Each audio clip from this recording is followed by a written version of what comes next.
ഭരണത്തുടർച്ചയുണ്ടാകുമെന്ന ഉമ്മൻചാണ്ടിയുടെയും UDF-ന്റെയും അവകാശവാദങ്ങളെ തള്ളിക്കളയുന്നതായിരുന്നു സംസ്ഥാനത്ത് ആഞ്ഞടിച്ച ഭരണവിരുദ്ധ തരംഗം. 140-ൽ 91 സീറ്റുകൾ നേടി 3-2 ഭൂരിപക്ഷത്തോടെയാണ് സംസ്ഥാന ഭരണം LDF തിരിച്ചുപിടിച്ചത്.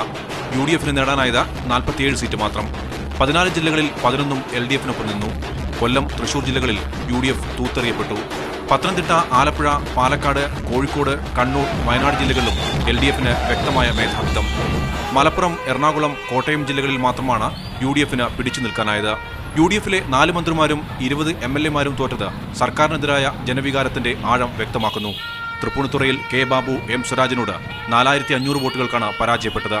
ഷിബു ബേബി ജോൺ ചവറയിലും KP മോഹനൻ കൂത്തുപറമ്പിലും PK ജയലക്ഷ്മി മാനന്തവാടിയിലും തോറ്റു. Speaker N. Sakthan, deputy speaker Palode Ravi, chief whip Thomas Unniyadan തുടങ്ങിയ പ്രമുഖർക്കും അടിതെറ്റി. കഴിഞ്ഞ തവണ 45 സീറ്റിൽ വിജയിച്ച CPM-ന്റെ പ്രാതിനിധ്യം ഇത്തവണ 58 ഉയർന്നു. 13 സീറ്റിന്റെ വർധന. 5 സ്വതന്ത്രരെ വിജയിപ്പിക്കാനും പാർട്ടിക്കായി. 6 സീറ്റുകൾ വർദ്ധിപ്പിച്ച CPI 19 സീറ്റോടെ മൂന്നാമത്തെ വലിയ ഒറ്റക്കക്ഷിയായി. 39 സീറ്റുകളുണ്ടായിരുന്ന കോൺഗ്രസ് 22-ൽ ഒതുങ്ങി. മുസ്ലിം ലീഗിന് 18-ഉം കേരള കോൺഗ്രസ് M-ന് 6 സീറ്റുകളും ലഭിച്ചു. ഇടത് തരംഗത്തിൽ UDF-ലെ JDU, RSP കക്ഷികളും സമ്പൂർണ്ണ തോൽവി ഏറ്റുവാങ്ങി. LDF-ൽ ഫ്രാൻസിസ് ജോർജിന്റെ ജനാധിപത്യ കേരള കോൺഗ്രസിനും കേരള കോൺഗ്രസ് കറിയ തോമസ് വിഭാഗത്തിനും ഒറ്റ സീറ്റ് പോലും ലഭിച്ചില്ല. നേമത്ത് ഇരുമുന്നണികളെയും ഞെട്ടിച്ചാണ് O. രാജഗോപാൽ ജയിച്ചു കയറിയത്. 7 ഇടങ്ങളിൽ 2ാം സ്ഥാനത്തെത്താനും BJP-ക്കായി. ഒറ്റയ്ക്ക് മത്സരിച്ച PC ജോർജ് പൂഞ്ഞാറിൽ നേടിയ വലിയ ഭൂരിപക്ഷവും തെരഞ്ഞെടുപ്പിലെ സവിശേഷതയായി.